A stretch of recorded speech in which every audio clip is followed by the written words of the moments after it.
Medicine में जीवाणु जनित रोग कंप्लीट हो चुके हैं। जीवाणु से होने वाले पशुओं में रोग जो हैं वो अपन ने कंप्लीट कर लिए हैं। कई प्रकार के रोग अपन ने देखे जीवाणु से होने वाले। नेक्स्ट अपन स्टार्ट करते हैं विषाणु से होने वाले रोग, यानी विषाणु जनित रोग।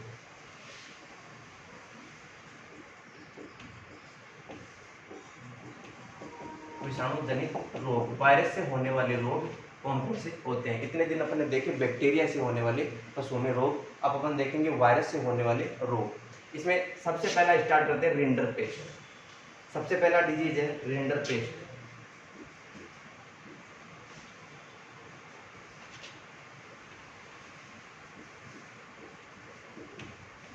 रिंडर पेस्ट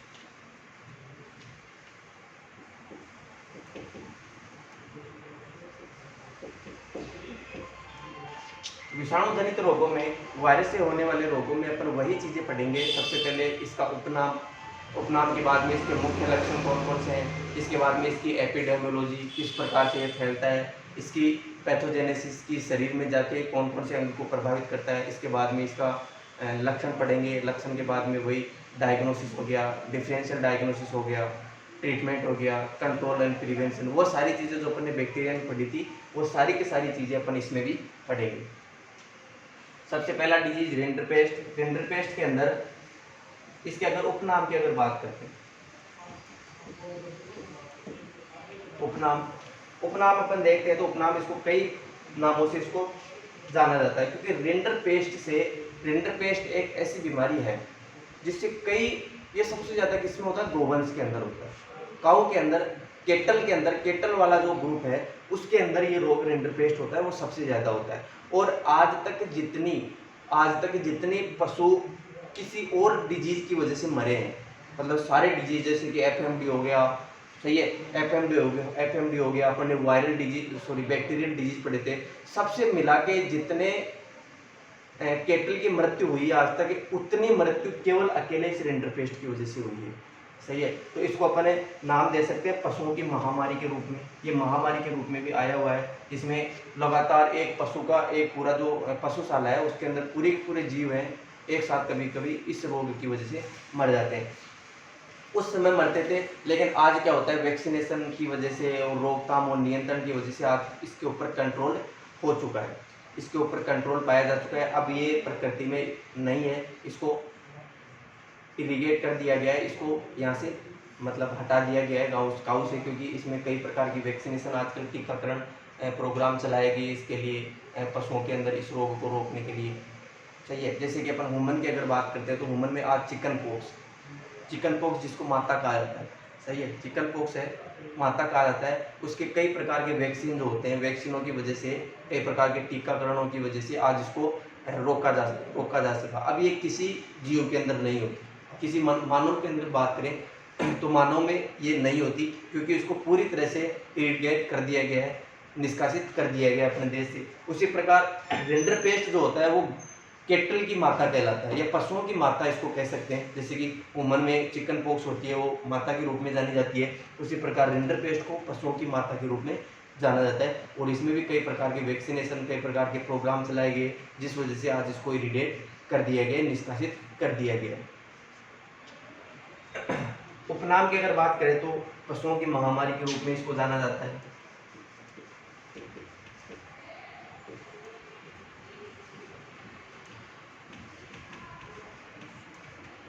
पशुओं की महामारी के रूप में इसको जाना जाता है।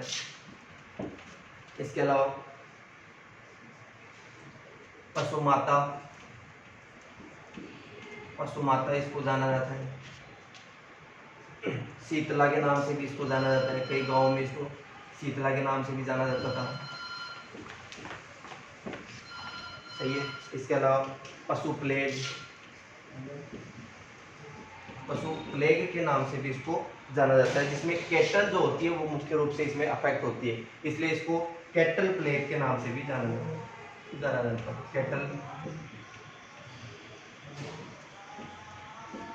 कैटल प्लेग भी इसको कह सकते हैं, सही है। इसके अलावा रिंडर पेस्ट को आरपी के नाम से भी जाना जाता है, आरपी भी इसको कहा जाता है, क्योंकि रिंडर पेस्ट जो है इसका शॉर्ट नाम क्या है, आरपी, तो इसके आधार पर भी इसको न जाना जाता है। अब ये हो गया इसके उपनाम, पशुओं की महामारी, और ये सबसे ज़्यादा जो होता है कैटल को अफेक्ट करता है, गोवंश को अफेक्ट करता है, इसलिए इसको कैटल प्लेग के नाम से भी जाना जाता है। पशु माता के नाम से, शीतला के नाम से इस रोग को जाना जाता है। इसके अगर मुख्य लक्षणों की अगर बात करते हैं, मुख्य लक्षण कौन कौन से हैं इसके, जैसे कि हाई फीवर, उच्च बुखार आना, सही है। इसके अलावा शरीर की श्लेष्मा झिल्लियों में सूजन, शरीर की श्लेष्मा झिल्लियों में सूजन,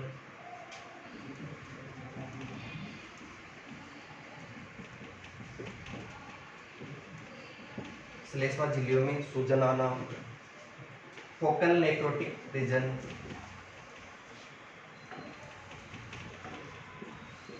नेक्रोटिक लीजन।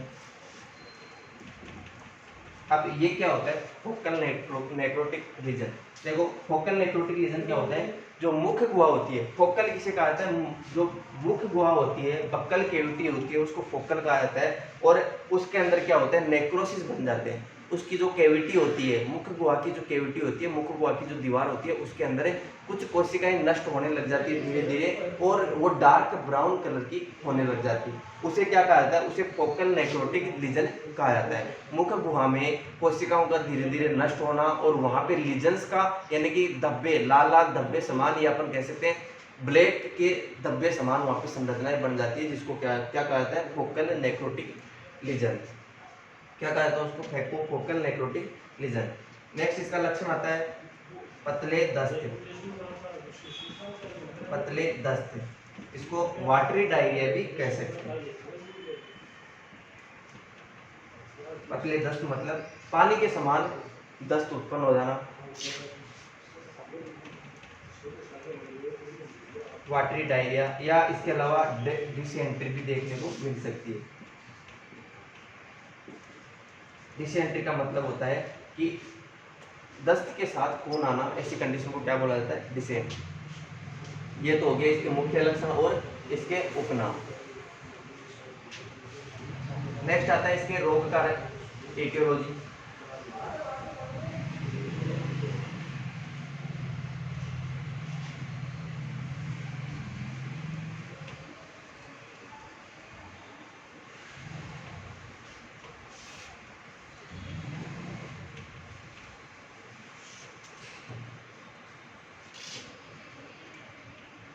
एटियोलॉजी, रोग कारक। अब मैंने आपको बताया विषाणु जनित रोग है, तो इसमें कोई वायरस होगा, वही इसका रोग कारक होगा। अब वायरस कौन सा है, इसमें मोरबिली वायरस है। कौन सा वायरस है, मोरबिली वायरस है, जो कौन सी फैमिली में पाया जाता है, पैरामिक्सोवायरिडी फैमिली से संबंधित होता है। मोरबिली वायरस जो पैरामिक्सोवायरिडी फैमिली से संबंधित है।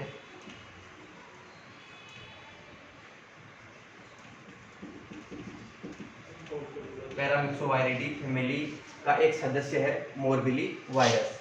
पैरामिक्सोवायरिडी फैमिली का सदस्य है मोरबिली वायरस, जिससे ये रोग उत्पन्न होता है। एग्जाम में अगर इसका रोग कारक की बात पूछी जाए तो या ये भी दे सकता है एग्जाम में, या ये भी दे सकता है। दोनों में से कोई भी नाम दे सकता है, जरूरी नहीं कि केवल यही दे, या जरूरी नहीं केवल यही दे, ये भी दे सकता है और ये भी दे सकता है। तो आपको फैमिली जो है इसकी वो भी आपको साथ में ध्यान रखनी है। पैरामिक्सोवायरिडी का कौन सा सदस्य है, मोरबिली वायरस, जो रिंडरपेस्ट रोग उत्पन्न करने के लिए जिम्मेदार होता है। अब इस वायरस की बात करें तो ये है सिंगल स्टैंडर्ड आरएनए है, इसके अंदर सिंगल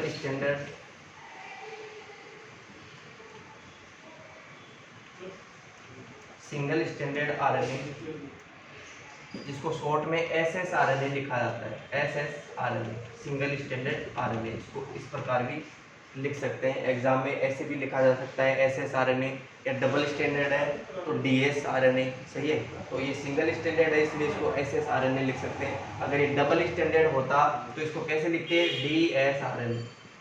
ये भी आपको समझनी है, शॉर्ट फॉर्म भी आपको ध्यान रखनी है। तो ये जो मोरबीली वायरस है वो सिंगल स्ट्रैंडेड आरएनए है, इसलिए इसको एसएसआरएनए लिखा जाता है। सही है। इसके कई स्ट्रेन होते हैं, बहुत सारे स्ट्रेन है इसके।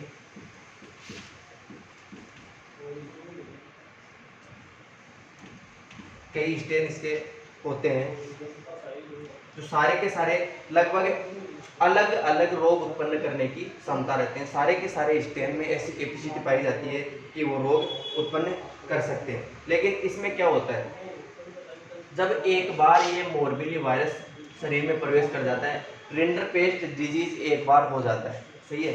एक बार होने के बाद, एक बार अगर ये रोग हो गया तो उसके बाद में क्या होता है, इसके प्रति शरीर के अंदर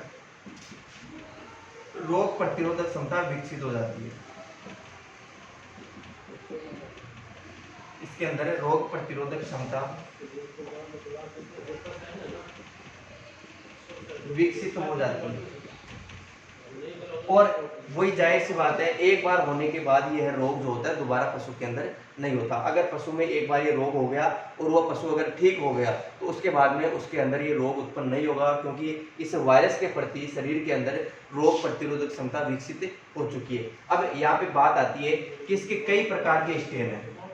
सही है। इसके कई प्रकार के स्ट्रेन है। अगर इन कई प्रकार के स्ट्रेनों में अगर एक कोई सा भी वायरस अगर संक्रमित करता है, कोई सा भी वायरस एक अगर पशु को संक्रमित करता है, तो सभी प्रकार के स्ट्रेनों के प्रति प्रतिरोग प्रतिरोधक क्षमता विकसित हो जाती है। मतलब एक संक्रमण करेगा कोई सा भी, एक कई स्ट्रेन पाए जाते हैं, उनमें से अगर एक कोई सा भी अगर पशु को संक्रमित करता है तो पशु में सभी के प्रति रोग प्रतिरोधक क्षमता विकसित हो जाती है। सभी के प्रति, एक के संक्रमण के बाद सभी के प्रति रोग प्रतिरोधक क्षमता विकसित हो जाती है।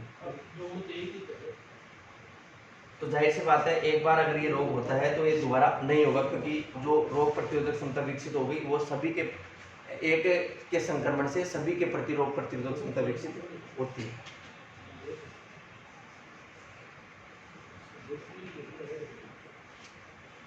नेक्स्ट आता है, ये तो हो गया इसका इटियोलॉजी। नेक्स्ट आता है इसका एपिडेमियोलॉजी।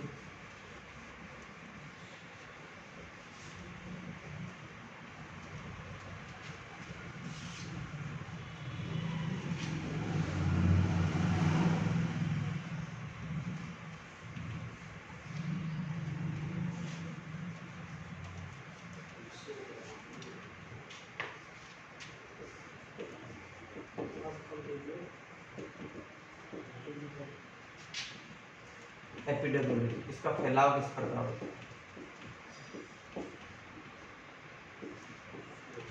ये रोग है वो फैलता किस प्रकार। देखो, सबसे पहले तो ये बहुत ही खतरनाक डिजीज है पशु के लिए, सबसे ज्यादा केटल के लिए, केटल के लिए सबसे ज्यादा यानी कि घातक,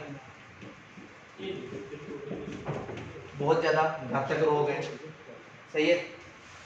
और मैंने इसके बारे में आपको बता ही चुका हूँ कि इसमें आज तक जितने अलग अलग रोगों से जितने गोवंश की हत्या हुई है, गोवंश की मृत्यु हुई है, सही है, अलग अलग रोगों की वजह से, अलग अलग रोगों की वजह से जितने गोवंश की मृत्यु हुई है उतनी केवल इस रोग की वजह से अकेले हुई है। तो आप देख सकते हो कि ये रोग जो मतलब है कितना घातक रोग है, उसके बारे में आप देख सकते हो। इसके नियंत्रण के लिए कई प्रकार के अभियान चलाए गए, रिंडरपेस्ट के नियंत्रण के लिए कई प्रकार के अभियान चलाए गए, जैसे कि रिंडरपेस्ट इरेडिकेशन स्कीम,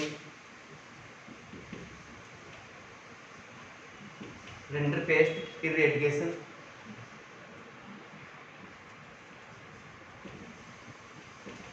स्कीम, ये चलाई गई थी 1954 में। 1954 में इसकी शुरुआत की गई थी। एग्जाम में अगर पूछा जाता है तो ये सन यहाँ पे पूछ जाएगी कि जो रिंडरपेस्ट इरेडिकेशन स्कीम जो होती है वो कौन से सन में प्रारंभ की गई थी। इसके अलावा दूसरी स्कीम इसके लिए national rinderpest eradication programme, national rinderpest eradication programme, ये चलाया गया था 1992 में चलाया गया था, 1992 में, सन 1992 में। और इन्हीं के आधार पर इस रोग पे कंट्रोल या नियंत्रण पाया जा चुका है। इन स्कीम चलाने के आधार पर ही अलग अलग गाँव में क्या किया गया, अलग अलग गाँव में इसके टीके लगाए गए, रिंडरपेस्ट के टीके लगाए गए। टीके लगाए जाने के बाद उनके ऊपर टैगिंग की गई। टैगिंग करने के बाद उनका सारा रिपोर्ट वहाँ पे रखा गया। इसके आधार पर ही जब ये स्कीम चली, इसके बाद ही इस रिंडरपेस्ट के ऊपर कंट्रोल पाया जा चुका है। सही है। तो अब ये दुनिया से इरेडिकेट हो चुका है, इसके अब किसी प्रकार के केस नहीं मिलते। अब ये फैलता किसमें, सबसे ज़्यादा तो फैलाव जो इसका होता है वो रूमिनेंट्स के अंदर होता है। रूमिनेंट पशु, और रूमिनेंट्स के अंदर भी अगर देखें तो कैटल में सबसे ज़्यादा रोग यह फैलता है। सभी प्रकार के रूमिनेंट्स में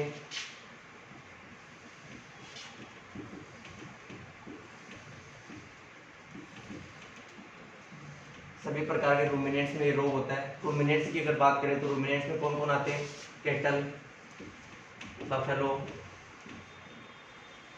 शीप,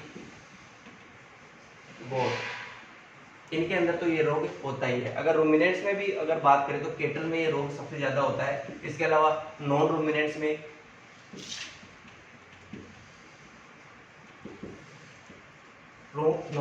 में सुअर में कभी कभी ये रोग देखने को मिला है।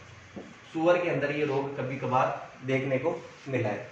तो जाहिर सी बात है नॉन रूमिनेंट्स में किसमें होता है, सुअर के अंदर। और रूमिनेंट्स होते हैं उनमें कैटल, बफेलो, शीप, गोट में ये रोग सबसे ज्यादा होता है।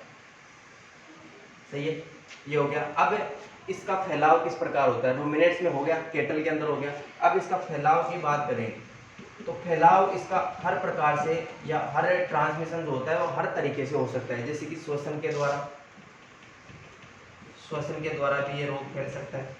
इसके अलावा अगर दूषित भोजन किया जाता है तो उससे भी इस रोग का फैलाव हो सकता है। दूषित भोजन अगर पशु करता है तो उस समय भी इसका फैलाव हो सकता है। अब ये जो वायरस है ये कहाँ से निकलता है, सबसे पहले जो रोगी पशु है, रोगी पशु के सभी प्रकार के जो स्त्राव होते हैं, रोगी पशु के सभी प्रकार के स्त्राव होते हैं, वहां से इस रोग का फैलाव होता है। मतलब सभी प्रकार के स्त्राव, जैसे कि नेजल स्त्राव हो गया, नाक से स्रावित होने वाला स्त्राव, मुंह से उत्पन्न होने वाली लार। सही है। इसके अलावा गोबर, इसके अलावा अपन यूरिन की बात करते हैं तो यूरिन के साथ भी इसका वायरस निकलता है। वेजाइनल जो डिस्चार्ज होते हैं वहाँ से भी इसका वायरस बाहर निकलता है। तो लगभग सभी प्रकार के जो पशु के द्वारा स्त्राव किए जाते हैं उनके अंदर ये वायरस मौजूद होता है। और जब ये वायरस हवा में आता है तो श्वसन के द्वारा फैलता है, और अगर किसी भोजन को दूषित करता है तो भोजन के द्वारा ये स्वस्थ पशु के अंदर जा सकता है और स्वस्थ पशु को संक्रमित कर सकता है। ये एक प्रकार का कॉन्टाजियस डिजीज है। कॉन्टाजियस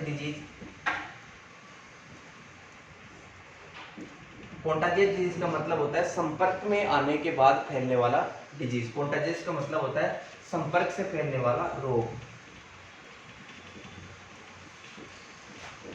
संपर्क से फैलने वाला रोग। संपर्क से, जैसे कि मैंने आपको बताया, रोगी के सभी प्रकार के स्त्राव होते हैं वहाँ उनके अंदर ये वायरस उपस्थित होता है। और वो स्त्राव जो होते हैं वो अगर स्वस्थ पशु के संपर्क में आते हैं तो ये रोग स्वस्थ पशु में भी चला जाता है। कॉन्टाजियस डिजीज हो गया।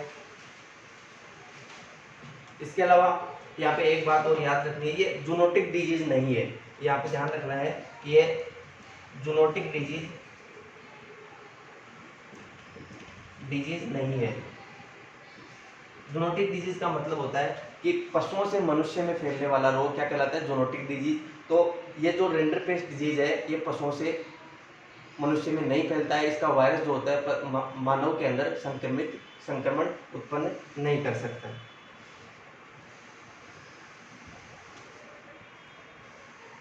ये हो गया इसका फैलाव किस प्रकार होता है, इसकी एपिडेमियोलॉजी।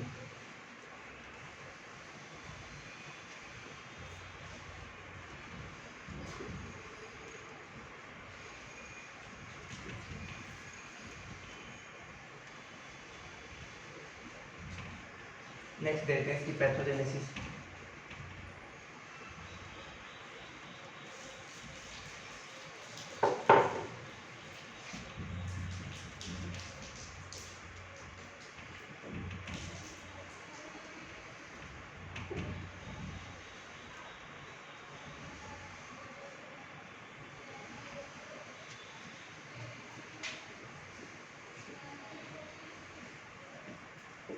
रोगजनकता।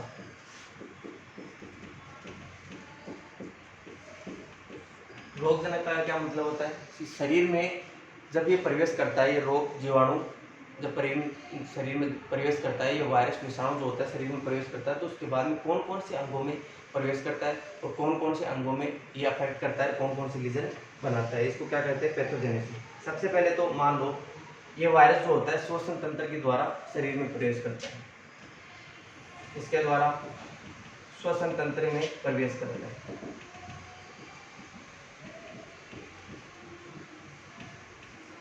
श्वसन तंत्र में प्रवेश कर गया, उसके बाद में क्या होगा, श्वसन तंत्र में क्या होता है, श्वसन तंत्र में अपर रेस्पिरेटरी ट्रैक होता है, लोअर रेस्पिरेटरी ट्रैक होता है, उसके बाद में क्या होता है, लंग्स होते हैं, फेफड़े होते हैं। तो सबसे पहले ये जाएगा अपर रेस्पिरेटरी ट्रैक में। अपर रेस्पिरेटरी ट्रैक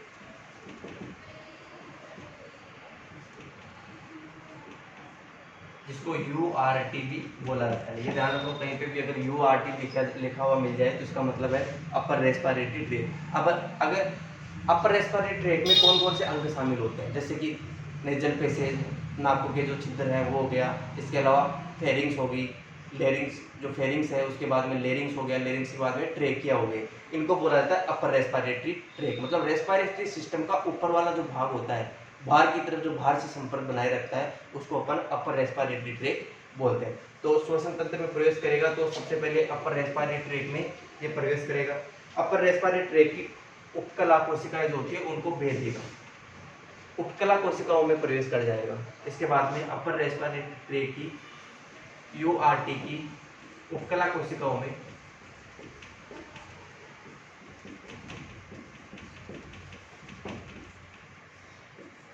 प्रवेश करेगा, उपकला कोशिकाओं में प्रवेश करेगा। सही है, उपकला कोशिकाओं में प्रवेश करेगा, उसके बाद में वहां पे क्या करेगा, टॉन्सिल उत्पन्न करेगा। अपर रेस्पिरेटरी ट्रैक की उपकलाओं में प्रवेश करेगा। इसके बाद में जो टॉन्सिल्स जो होती है, लिम्फ नोड्स जो जिनको बोला जाता है, टॉन्सिल्स भी इनको बोला जाता है, टॉन्सिल्स या अपन कह सकते हैं लिम्फ नोड।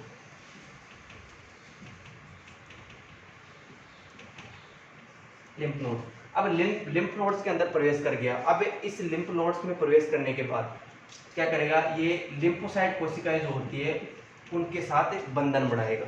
किसके साथ, लिम्फोसाइट कोशिकाओं के साथ।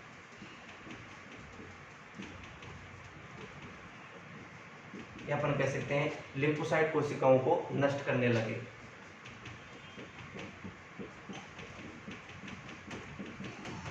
अब लिम्फोसाइट कोशिकाएं जो होती है वो किसमें पाई जाती है, लिम्फ नोड्स के अंदर पाई जाती है। किसके अंदर, लिम्फ नोड। जो लिम्फोसाइट कोशिकाएं होती हैं उनका निर्माण कहाँ होता है, लिम्फ नोड के अंदर। तो लिम्फ नोड में जाएगा, लिम्फ नोड में जाने के बाद वहां पे उपस्थित जो भी लिम्फोसाइट कोशिकाएं होती है उनको धीरे धीरे नष्ट करने का काम करेगा। सही है। इसके बाद में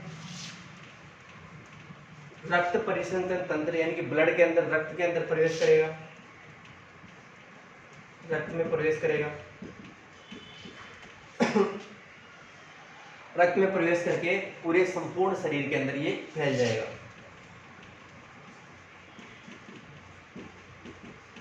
संपूर्ण शरीर में फैल जाएगा।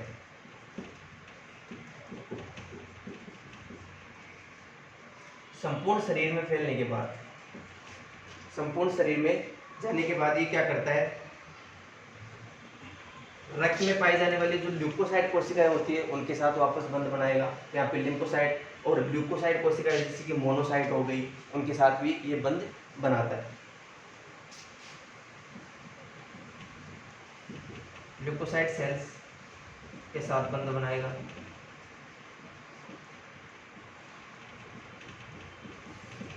ल्यूकोसाइट कोशिकाओं के साथ बंध बनाएगा। इसके बाद में ये क्या करता है, आहार नाल की श्लेष्मा कोशिकाओं में प्रवेश कर जाता है। इसमें आहार नाल की आहार नाल की श्लेष्मा कोशिकाएं जो होती है, श्लेष्मा कोशिकाएं उनके अंदर प्रवेश कर जाता है।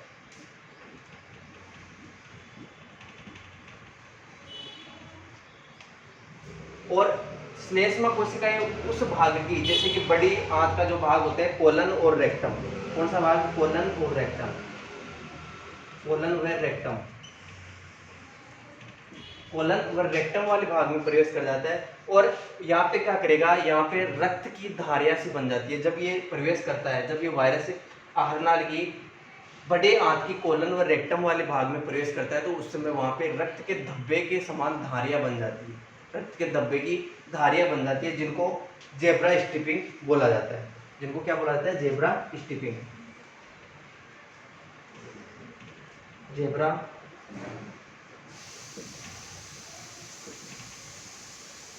स्ट्रिप्स या इसको मार्किंग बोला जाता है, या जेब्रा मार्किंग भी अपन इसको कह सकते हैं।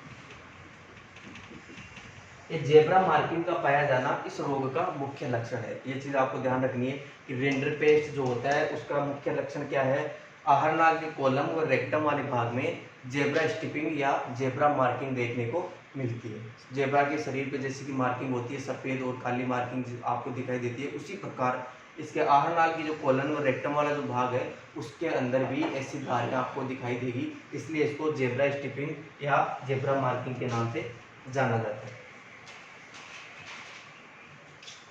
सही है। इसके बाद में क्या करेगा, जहां पे भी जाएगा, जिस भी स्थान पे ये जाएगा वहां पे इन्फ्लामेशन उत्पन्न करेगा। क्या करेगा, इन्फ्लामेशन, इन्फ्लामेशन उत्पन्न करेगा, वहां पे नेक्रोसिस उत्पन्न करेगा, एडिमा, एडिमा उत्पन्न करेगा। सही है। और वहां पे नेक्रोसिस उत्पन्न करेगा, मतलब वहां की कोशिकाओं को धीरे धीरे नष्ट भी करता जाएगा। तो ये होगी इसकी पैथोजेनेसिस। दोबारा देखो, सबसे पहले श्वसन तंत्र में प्रवेश करता है। श्वसन तंत्र में प्रवेश करेगा तो जाहिर सी बात है, सबसे पहले किस में जाएगा, अपर रेस्पिरेटरी ट्रैक में जाएगा। मतलब रेस्पिरेटरी सिस्टम जो होता है, श्वसन तंत्र का जो ऊपर वाला भाग होता है उसके अंदर प्रवेश करेगा। उसकी उपकला कोशिकाओं में प्रवेश करेगा, या ऊपर कह सकते हैं कि उपकला कोशिकाओं में छेद बनाएगा, उसके द्वारा छेद बना के वो आगे की तरफ बढ़ेगा। उपकला कोशिकाओं से होते हुए किस में जाएगा, टॉन्सिल में जाएगा, जहाँ पे लिम्फ नोड्स जो होती है उनके अंदर ये प्रवेश करेगा। और लिम्फ नोड में पाई जाने वाली जो लिम्फोसाइट कोशिकाएं होती है, लिम्फोसाइट कोशिकाएं, उनको नष्ट करेगा। और जाहिर सी बात है, ये लिम्फोसाइट कोशिकाएं ही अपने शरीर की प्रतिरक्षा तंत्र का निर्माण करती है। और इससे क्या होता है, जब ये लिम्फोसाइट कोशिकाएं धीरे धीरे नष्ट होने लग जाती है तो शरीर की प्रतिरक्षा प्रणाली है वो धीरे धीरे कमजोर पड़ती जाती है। और जब प्रतिरक्षा तंत्र धीरे धीरे शरीर का कमजोर हो जाएगा तो द्वितीय संक्रमण जो होता है, सेकेंडरी इन्फेक्शन जो बैक्टीरिया का हो सकता है, तो वो भी आगे हो सकता है। जब धीरे धीरे लिम्फोसाइट कोशिकाएं नष्ट होने लग जाती है, प्रतिरक्षा तंत्र धीरे धीरे कमजोर होने लग गया, तो और भी बैक्टीरिया हैं जो अलग अलग प्रकार के जो जीवाणु जो है वो भी शरीर में आक्रमण कर देंगे, शरीर में इन्फेक्शन कर देंगे और मृत्यु होने के चांस बढ़ जाते हैं। किसकी वजह से, सेकेंडरी इन्फेक्शन की वजह से। अब ये क्या करेगा, लिम्फोसाइट को तो नष्ट कर दिया इसने, धीरे धीरे नष्ट करने लग गया। इसके बाद में रक्त में प्रवेश करेगा, और रक्त में प्रवेश करने के बाद शरीर के संपूर्ण ऊतकों में ये फैल जाएगा। और ऊतकों में पाई जाने वाली जो ल्यूकोसाइट कोशिकाएं, जैसे कि मोनोसाइट कोशिकाएं होगी, भक्षण कोशिकाएं होगी, उनको धीरे धीरे नष्ट करने लगेगा। इसके बाद में आहार नाल में जाएगा। आहार नाल की श्लेष्मा जो झिल्लियां होती है, कौन से भाग की श्लेष्मा झिल्लियां, कोलन व रेक्टम वाले श्लेष्मा भाग की झिल्लियां होती है, उनके ऊपर ये जब प्रवेश करता है उनके अंदर, तो वहाँ पे क्या होती है, जेब्रा के स्ट्रिपिंग यानी कि जेब्रा मार्किंग के समान वहाँ पे मार्किंग बन जाती है। जेब्रा के ऊपर जैसी मार्किंग दिखाई देती है वैसी मार्किंग यहाँ पे बन जाती है, जिसको अपन क्या कहते हैं, जेब्रा स्ट्रिपिंग या जेब्रा मार्किंग। ये जेब्रा स्ट्रिपिंग या जेब्रा मार्किंग का पाया जाना ये रिंडरपेस्ट का एक मुख्य लक्षण है। आपको डायग्नोसिस में वहाँ पे डायग्नोसिस आएगा तब मैं बताऊंगा कि जेब्रा स्ट्रिपिंग जो होती है वो इसको पहचानने में कैसे काम आती है। जैसे कि मान लो इस रोग की वजह से किसी पशु की मृत्यु हो गई है, मृत्यु होने के बाद उसका पोस्टमार्टम किया जाता है। पोस्टमार्टम में ये प्रदर्शित किया जाता है या ये दर्शाया जाता है कि उसकी मृत्यु किस वजह से हुई है, क्यों उसकी मृत्यु हुई है। सही है, उसमें ये दिखाया जाता है। और जब आप आहार नाल को खोलोगे तो आहार नाल में आपको ये जेब्रा स्ट्रिपिंग जैसी संरचनाएं दिखाई देगी। और ये संरचनाएं दिखाई देगी तो आपको कंफर्म हो जाता है कि जो रोग है वो कौन सा है, रिंडरपेस्ट रोग है। सही है। उसके बाद में ये अलग अलग अंगों में जाएगा, वहाँ पे इन्फ्लामेशन उत्पन्न करेगा, नेक्रोसिस उत्पन्न करेगा और एडिमा उत्पन्न करेगा। सही है, ये समझ में आ गया। ये हो गई इसकी पैथोजेनेसिस। नेक्स्ट आते हैं लक्षण, वो अपन नेक्स्ट क्लास में देखेंगे।